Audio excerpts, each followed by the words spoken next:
كتاب الله وخير الهدي هدي محمد صلى الله عليه وسلم وشر الأمور محدثاتها وكل محدثة بدعة وكل بدعة ضلالة وكل ضلالة في النار. أعوذ بالله السميع العليم من الشيطان الرجيم. بسم الله الرحمن الرحيم. اقترب للناس حسابهم وهم في غفلة معرضون. سبحانك لا علم لنا إلا ما علمتنا إنك أنت العليم الحكيم.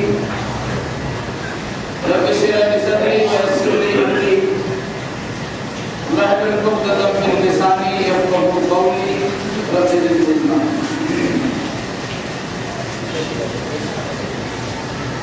ہر قسم کی تعریف لائق و سزاوار ہے اس وحدہ لا شریک حکم الحاکمین کے لیے جس کے قبض قدرت میں سارے جہان کی بادشاہت ہے، اور درود و سلام نازل ہو جملہ انبیاء کرام علیہم السلام پر، خصوصاً احمد مصطفیٰ محمد مصطفیٰ صلی اللہ علیہ وسلم پر. اللہم صلی علی محمد وعلی آل محمد كما صليت على إبراهيم وعلى آل إبراهيم إنك حميد مجيد. اللهم بارك على محمد وعلى آل محمد كما باركت على إبراهيم وعلى آل إبراهيم إنك حميد مجيد. بزرگوں، نوجوان ساتھیوں، پردہ نشین اور بہنوں،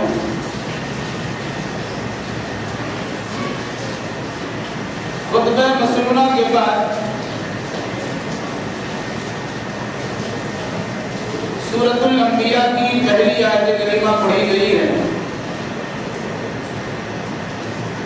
انشاءاللہ الرحمن اسی آیت کریمہ کی روشنی میں کچھ باتیں آپ کے سامنے رکھی جائیں گی.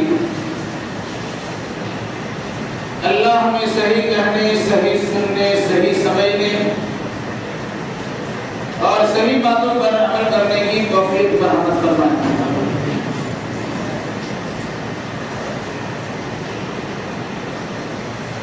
پڑھی گئی آیت کریمہ کا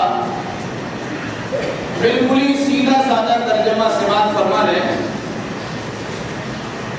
اقترب للناس حسابهم وهم في غفلة معرضون. لوگوں کے حساب کا وقت قریب آ چکا ہے اور لوگ ہیں کہ غفلت میں پڑے ہوئے ہیں.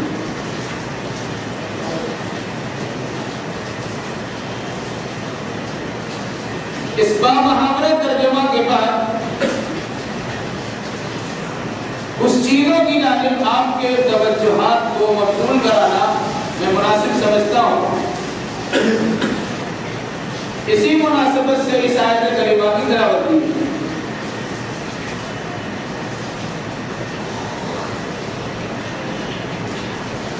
اسلامی سنہ ہجری یا اسلامی سال 1425واں سال کا آخری مہینہ، آخری ہفتہ اور تقریباً آخری دن.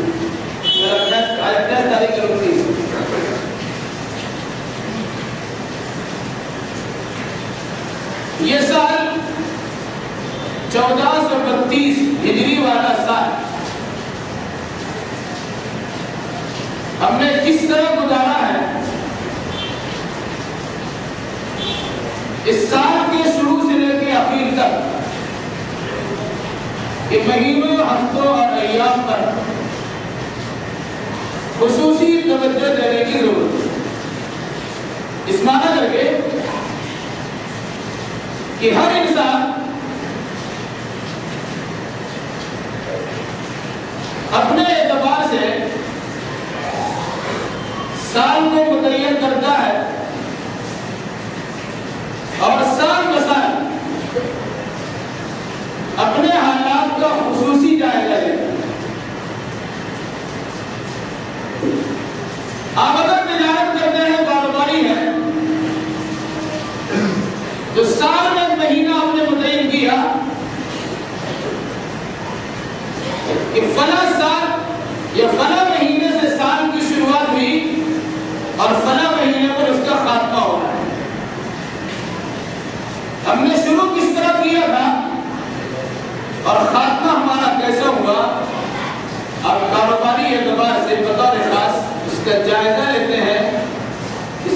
کو بلاتے ہیں اور دن کراتے ہیں اور اپنے حساب کتاب کو درست رکھنے کی کوشش کرتے ہیں. پھر تجربہ کا ماہر عقلمند صاحب فراست تاجر وہ ہوتا ہے کہ جن راستوں کے ذریعے سے انہیں تجارت میں نفع دکھائی دیتا ہے اسے بڑھانے کی کوشش کرتا، اور جن راستوں اور ذریعوں سے اسے نقصان دکھائی دیتا ہے اس دروازے کو بند کرنے کی کوشش کرتا.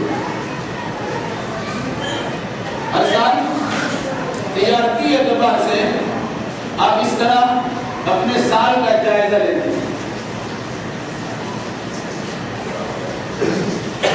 اسی اعتبار سے کچھ لوگ انگریزی سال اور اس کے مہینے کے اعتبار سے سال کی شروعات اور اس کے اختتام کے تعلق سے اپنا عقیدہ نظریہ پیش کرتا ہے. مہینہ جو دسمبر کا آنے والا ہے اس طرح بھی وہ مہینہ 2011 کا آخری مہینہ ہوتا ہے. اسلامی سال جس کا آغاز محرم الحرام سے ہوتا ہے اور جس کا اختتام ذی الحجہ کے مہینے میں ہوتا ہے، وہ مہینہ ذی الحجہ کا اور اس کا آخری ہفتہ سے ہم دوچار ہیں. یہ سال ہمارا کس طرح گزرا ہے اس پر خصوصی توجہ دینے کی ضرورت ہے. جب سنہ ہجری کا نام سنا جاتا ہے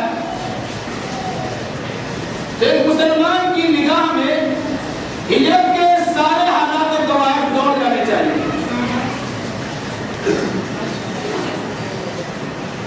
ہجرت ترک وطن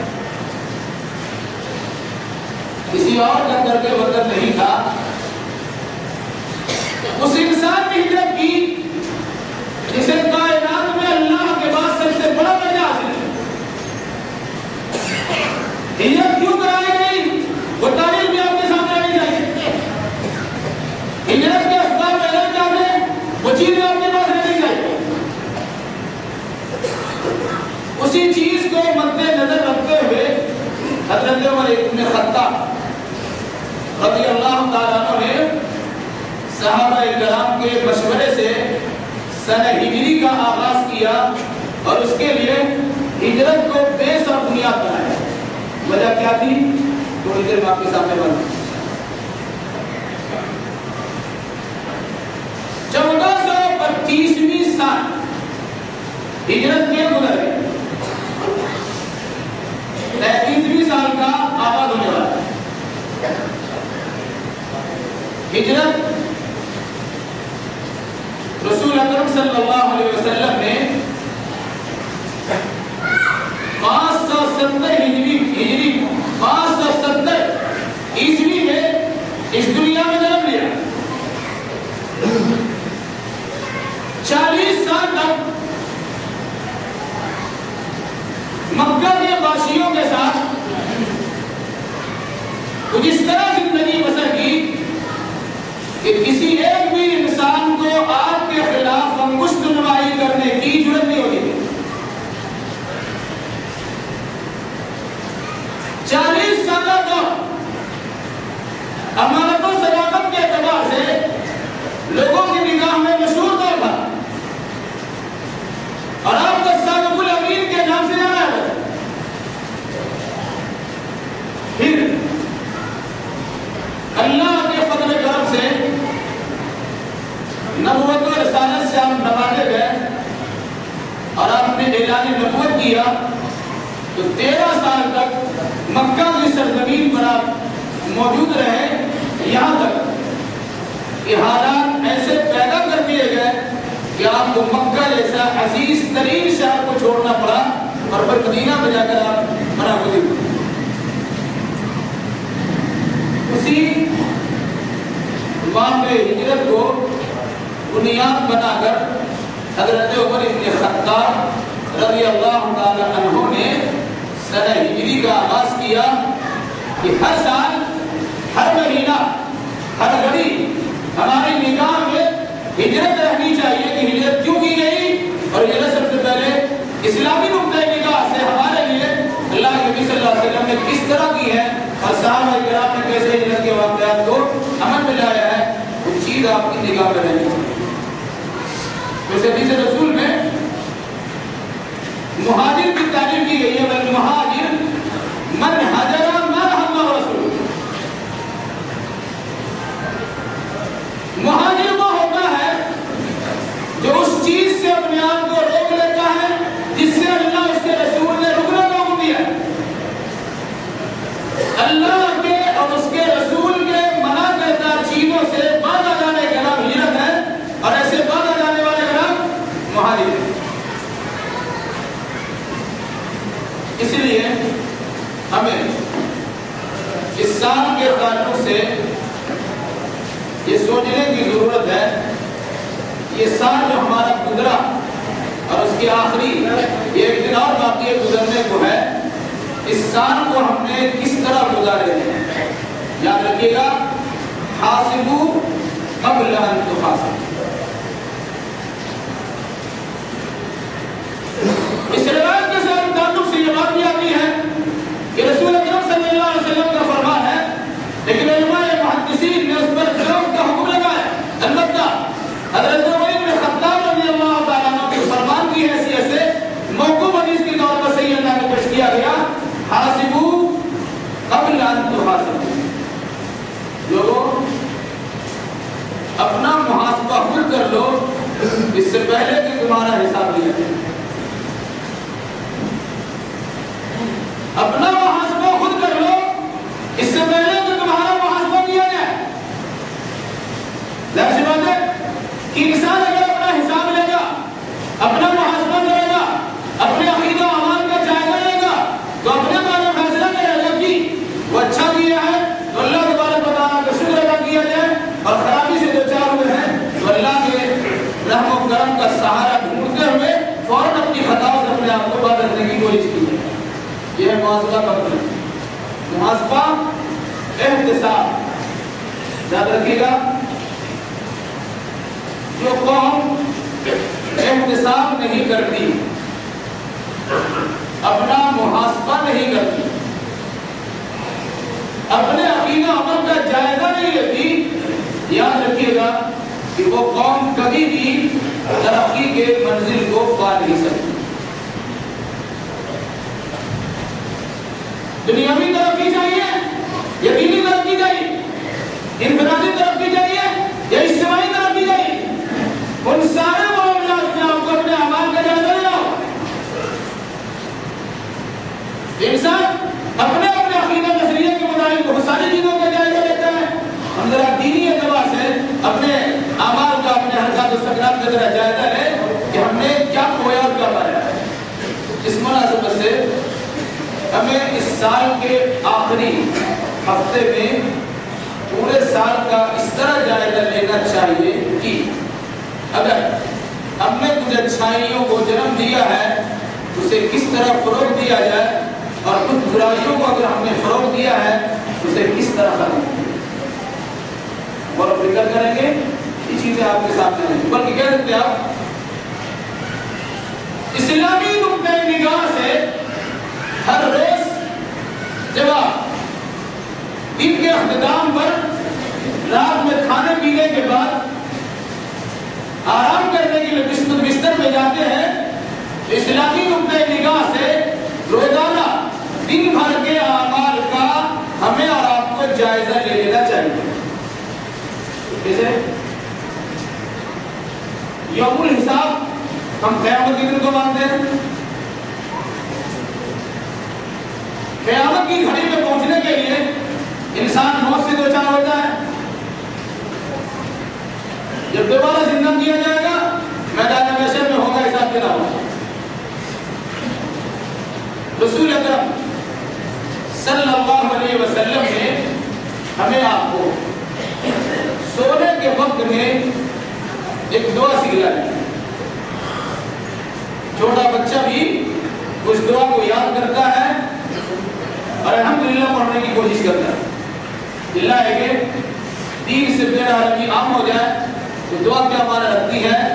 گانے سنتے ہوئے انسان سوتا ہے اور وہ اسی کو سننے کے لیے بیدار ہوتا ہے۔ اللہ نے سبق کی توفیق عطا فرمائے۔ اللہم بسمک اموت و احیا، اے اللہ تیرے نام سے مر رہا ہوں اور تیرے ہی نام سے زندہ ہوں گا۔ جب انسان مرنے کو اپنے قریب دیکھ لیتا ہے اس کے حالات کیا ہوتے ہیں؟ ڈاکٹر نے بدلا دیا، بس جا کر ہی کہنا ہے، کچھ ہوش ان کے پاس موجود ہے، وہ رشتہ داروں کو گھر کے افراد کو بلاتا ہے، کچھ الٹی سیدھی اور صحیح وصیتیں کرنا شروع کرتا ہے۔ یہ وصیتیں صحیح بھی ہوتی ہیں اور غلط بھی ہوتی ہیں، اس لیے میں نے الٹی سیدھی کہا۔ تو وصیتیں کرنا شروع کرتا کیوں؟ اسے یقین ہوتا ہے کہ بس ہماری آخری گھڑی ہے۔ وہ اپنی زندگی کا جائزہ لیتا کہ ہماری زندگی کیسی گزری تھی، اس کا احساس کرتے ہوئے اپنے بچوں کو اس چیزوں کی وصیت کر جاتا ہے۔ کیوں؟ کہ موت کو بہت قریب سے دیکھتا ہے۔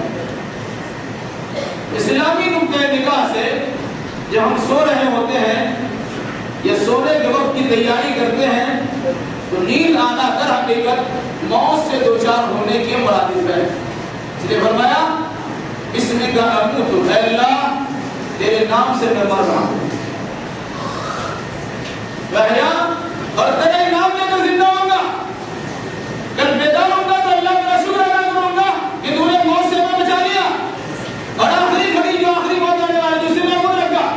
اس لیے فرمایا الحمدللہ الذی احیانا بعد ما اماتنا والیہ النشور۔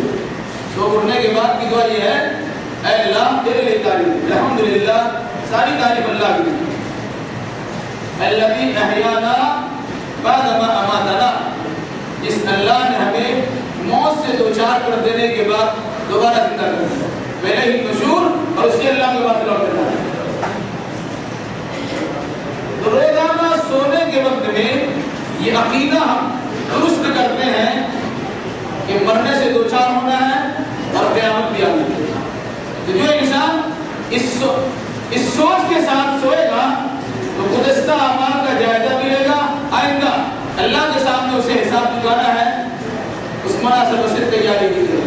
یہ روزانہ کا معاملہ ہے، سال میں ایک مرتبہ تو عام سی بات ہوگی، لیکن خصوصیت کے ساتھ روزانہ اپنے عملوں کا، اپنے عقیدوں کا، اپنے حرکات و سکنات کا، اپنے اچھائی اور برائی کا جائزہ لینا چاہیے۔ اور اسی مناسبت سے اگر غلطیاں ہو گئی ہو تو اللہ کے دربار میں توبہ استغفار، اور اگر اچھائیاں آپ نے کی ہیں تو اللہ کے دربار میں شکریہ کی جملے ارشاد۔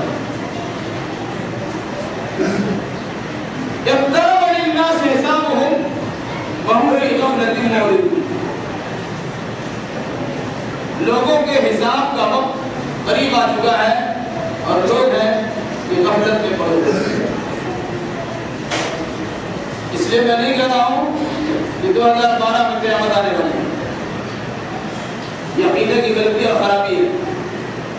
حساب کا وقت قریب آنے کا مطلب 2012 نہیں ہے، مراد یہ ہے کہ من مات فقط قامت قیامتہ، جو انسان مر گیا اس کی قیامت قائم ہو گئی۔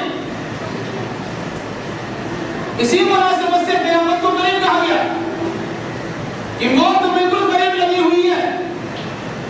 کون انسان کس وقت میں اپنی جان کا نذرانہ جان پیدا کرنے والے کی پیش کر دے، انسان کو پتا نہیں ہے۔ اس مناسبت سے کہا گیا تمہاری موت بالکل قریب ہے، تمہاری قیامت بالکل قریب ہے۔ اس لیے مرنے سے پہلے اپنا حساب لے، اور اگر کوئی انسان اپنا حساب نہیں لیتا، اپنے اعمال کا محاسبہ نہیں کرتا، تو وہ تیار ہے کہ اللہ اس کا محاسبہ کرنے کی ضرورت ہے۔ پھر محاسبہ الہی کی دو شکل ہوگی، یا تو انسان کو اس کی غلطیوں کی سزا اسی دنیا میں دے دی جائے، یا پھر مرنے کے بعد جب انسان قیامت سے دوچار ہوگا وہاں اس کے ذرے ذرے کا محاسبہ ہوگا اور پھر اسی مناسبت سے اس کے ساتھ فیصلہ ہوگا۔ قرآن مقدس کی آیات اگر سامنے رکھیں تو محاسبہ کی شکل بھی ہمیں سمجھ میں آئے گی اور محاسبے کے فائدے بھی دکھائے گی۔ قرآن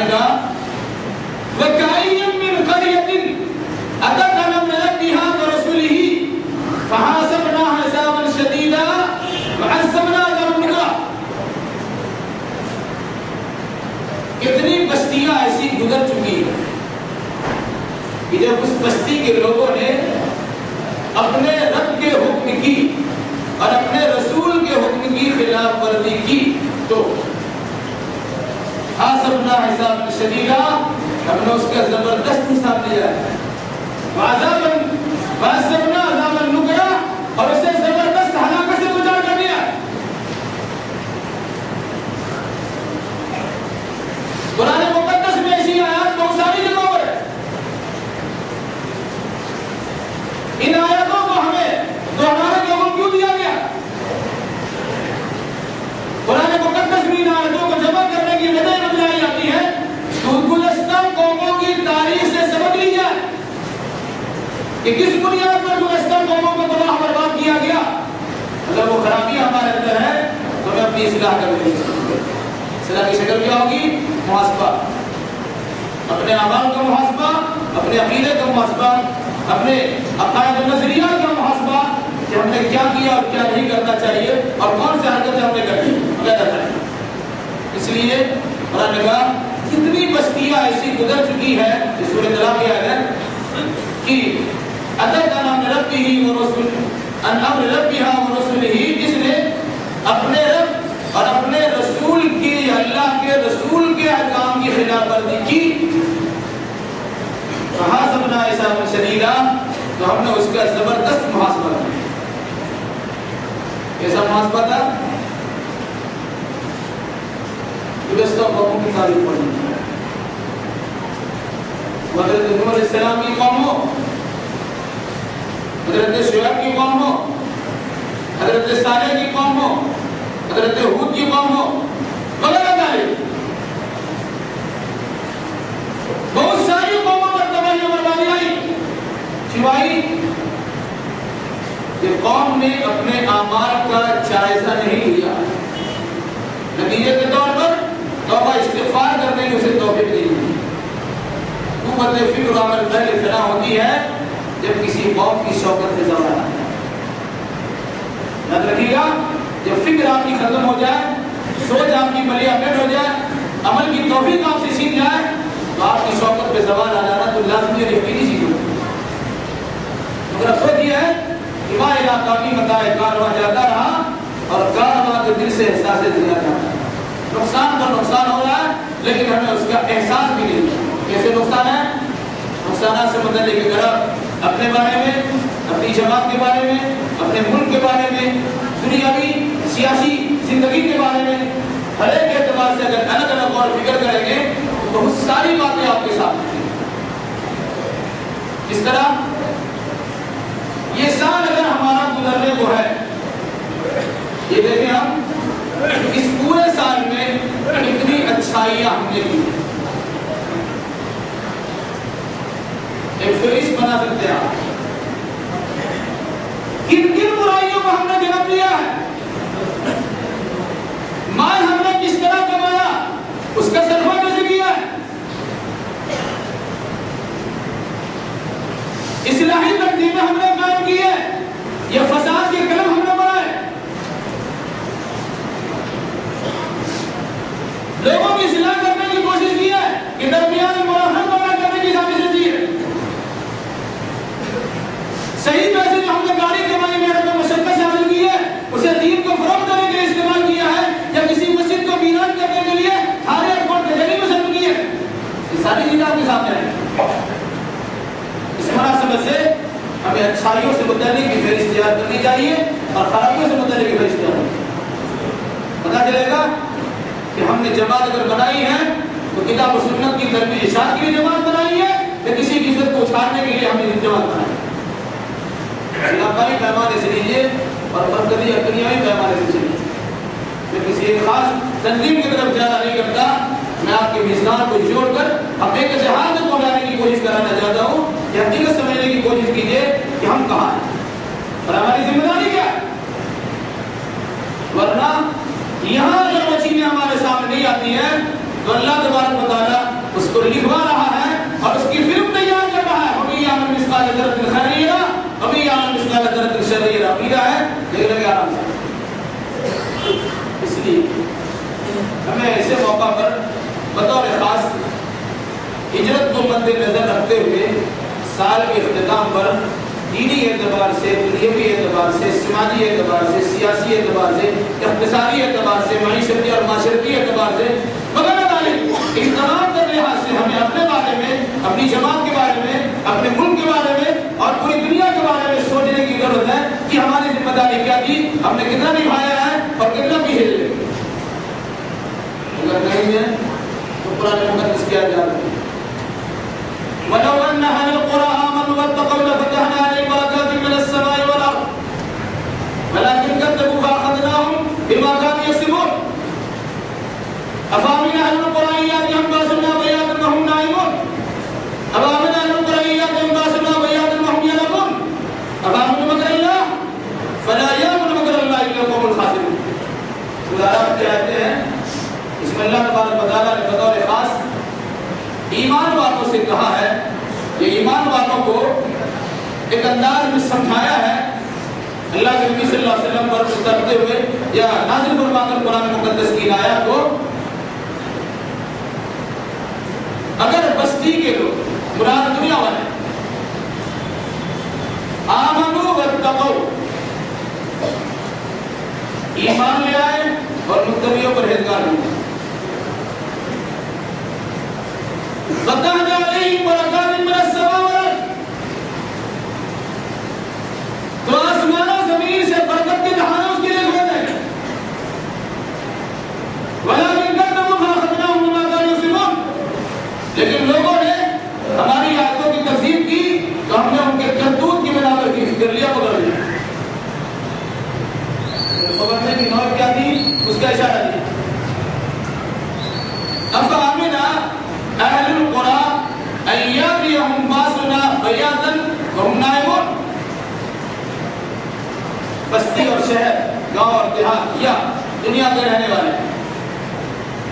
کیا اس بات سے مطمئن اور بے خوف ہو چکے ہیں کہ ان کے پاس اللہ کا عذاب اس وقت میں آ جائے جب یہ رات میں سو رہے ہوں؟ أفأمن أهل القرى أن يأتيهم بأسنا وهم يلعبون،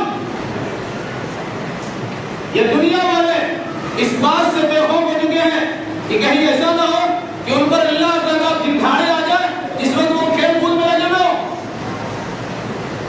أفأمنوا مكر اللہ، کیا یہ لوگ اللہ کی تدبیر سے بے خوف ہو چکے ہیں؟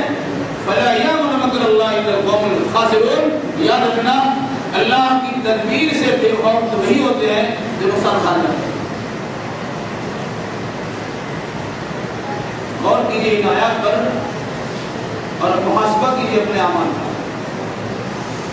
جائزہ لیجیے اپنی حرکتوں کا، اندازہ ہوگا کہ کس بنیاد پر اللہ کی جانب سے برکتوں کا نزول ہوتا ہے۔ شکایت ہے بھائی، بازاری اعتبار سے انسان شکایت کرتا ہے، کاروباری اعتبار سے کسان بازاری کا شکوہ کرتا ہے، گھر کا معاملہ ہے تو گھر میں بیٹی بچوں، بیٹے بچیوں سے متعلق بھی شکایت کرتا ہے، بیوی اور شوہر سے متعلق شکایتیں ہوتی ہیں، باپ بیٹے سے متعلق بھی شکایتیں آتی ہیں،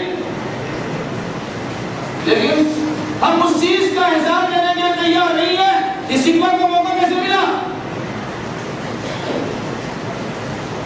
چھوٹے بچے اور بچیاں اگر ہماری نگاہوں کے سامنے غلط حرکت کرنے چلے جائیں، اس پر ہمیں گرفت رہے گی، وہ حرکتیں بڑھتی چلی جاتی ہیں، یہاں تک کہ معاملہ حد پہنچ جاتا ہے کہ بچے اور بچیاں آپ سے بغاوت کر کے رشتے ناتے کسی اور سے جوڑ لیتے، سر پکڑ کے بیٹھتے ہیں اور کسی کے سامنے رونا ہوتا ہے کہ ہمارے ساتھ ایسا بتاؤ۔ کون کیا ایسا؟ جس وقت اسے دبانا چاہیے تھا، جس وقت اسے پکڑنا چاہیے تھا، جس وقت اس کی صحیح تنبیہ کرنی چاہیے تھی، آپ نے نہیں کی ہے۔ نتیجے کے طور پر جب آپ کے ہاتھ سے وہ چیز نکل گئی ہے، رونا رونے سے فائدہ کیا ہے؟ اس کا بھی محاسبہ کر لیجیے۔ کاروبار میں نقصان ہوتا ہے آپ کو، اکثر و بیشتر لوگ شکایت کرتے ہیں اللہ کی نشانیوں کو دور کرنا ہے، لیکن اکثر و بیشتر کی زبان میں شکایت ہے بڑی مہنگائی بڑھ گئی ہے، فائدے نہیں ہوتے ہیں، ایسا ویسا ہے۔ یہ آپ نے سوچا کیوں ہوتا ہے ایسا؟ بات تلخ ہوتی ہے، ہو سکتا ہے تکلیف ہوتا ہے، کتنے کراہتے دلوں کی سسکیاں آپ نے سنی ہوگی، لیکن آپ نے کبھی اس پر توجہ دیا؟ اکثر و بیشتر کا معاملہ ایسا ہے کہ چھوٹے چھوٹے دکاندار، کام کرنے والے کارخانے دار آپ کو مال پہنچاتے ہیں، ان کے مال پر ایسی حسرت کی زندگی آپ گزارتے ہیں، لیکن اس کے گھر میں عید نہیں ہوتی ہے، اس کے بدن میں کپڑے نہیں ہوتے ہیں، ان کے روزی روٹی کے مسئلے حل نہیں ہوتے ہیں، اس کی فکر آپ کو نہیں ہوتی ہے، لیکن آپ کی چلنے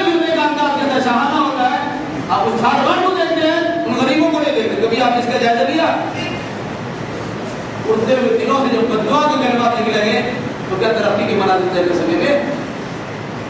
تھک جائیں گے، پریشانی سے دو چار باتیں بڑی لمبی ہوگی، لیکن یاد رکھیے آپ ایمان دھیان کے رکھنے والے سوچیے، میں کسی ایک کی طرف اشارہ نہیں کرتا، آوا کی طرف آپ نے کسی ایک قرض لیا، اس قرض کے ذریعے سے اپنی دکانداری میں چمکا لیا، آپ کے کاروبار کی ترقی بھی دکھ رہے ہیں، بتائیں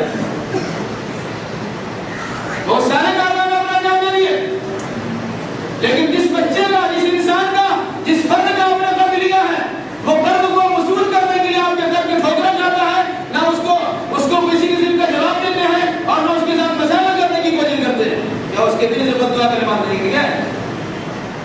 کون جا کر اس پریشانی میں مبتلا ہوگی؟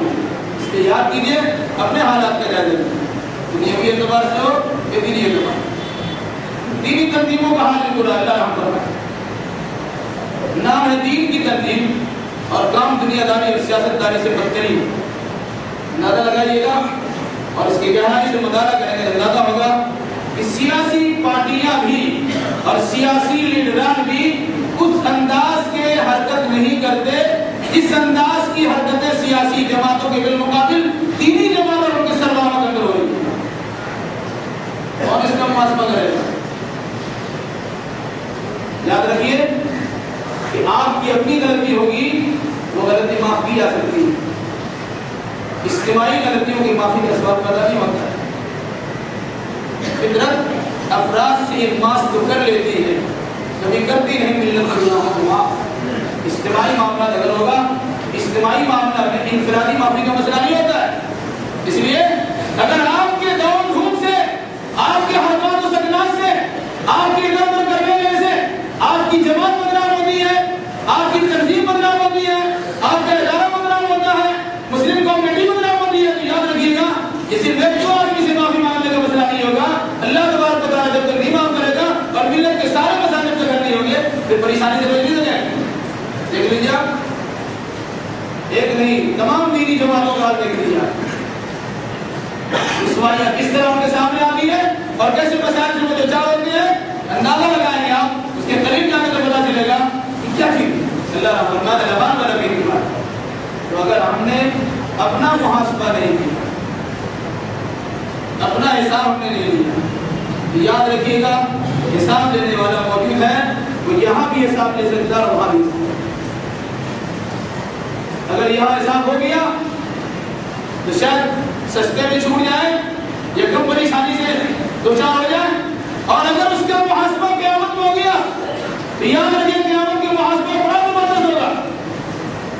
یہاں تو بہت ساری چیزیں ویسے ہی بات کر لیا، ابھی نظر انداز کر دیا جاتا، لیکن قیامت کہاں کیا ہوگا؟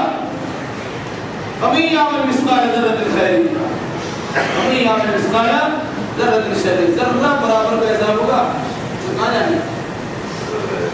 اس لیے ہمیں بطور خاص روزانہ، ہفتہ میں، مہینہ میں اور کم از کم سال میں اپنی زندگی کا حساب لینا چاہیے اور محاسبہ کرنا چاہیے کہ ہماری ذات سے دین کو کیا نقصان ہوا اور دین کو کیا فائدہ۔ بہت سے افراد ایسے ہیں کہ دین کے نام پر دین کو نقصان پہنچایا ہے اور اسے احساس بھی نہیں ہوتا کہ نقصان ہوتا ہے۔ وہ اپنی انا کی خاطر، اپنی بڑائی کی خاطر، اپنی تعلیمی اور کبریائی کی خاطر، اپنے آپ کو بڑا بننے کی خاطر وہ سب کچھ کا جنازہ نکالنے کے لیے تیار ہوتا ہے، اور نہیں تیار ہوتا تو سرنڈر کرنے کے لیے تیار ہوتا ہے۔ یاد رکھیے گا یہ وہ چیزیں ہیں کہ دنیا کی دوڑ دھوپ میں اس کو آپ کو فائدہ ملتا ہوگا، دکھ رہا ہوگا، ہو سکتا ہے دیکھ لیں، لیکن جس وقت ہاتھ بند ہونے کا وقت ہوگا یا کم از کم جب تنہائی میں آپ ہوں گے تو یہ فکر دامنگیر آپ کو ضرور ہوتی ہوگی کہ ہمیں کیا کرنا ہے چاہیے گا اور ہم کیا کریں۔ تو وہاں اللہ کی جانب سے گرفت آنے سے پہلے اگر ہم اپنا محاسبہ کر لیتے ہیں اور اپنی حرکتوں کی اصلاح کر لیتے ہیں اور اپنے آپ کو صحیح ڈگر میں لگا لیتے ہیں، یقیناً اللہ کی جانب سے خوشبختی کی علامت ہمارے لیے ہوگی۔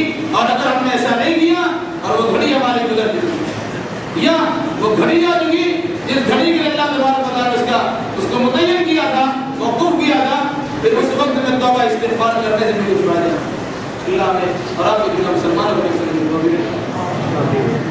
الہی جو ہم پہ بیمار ہے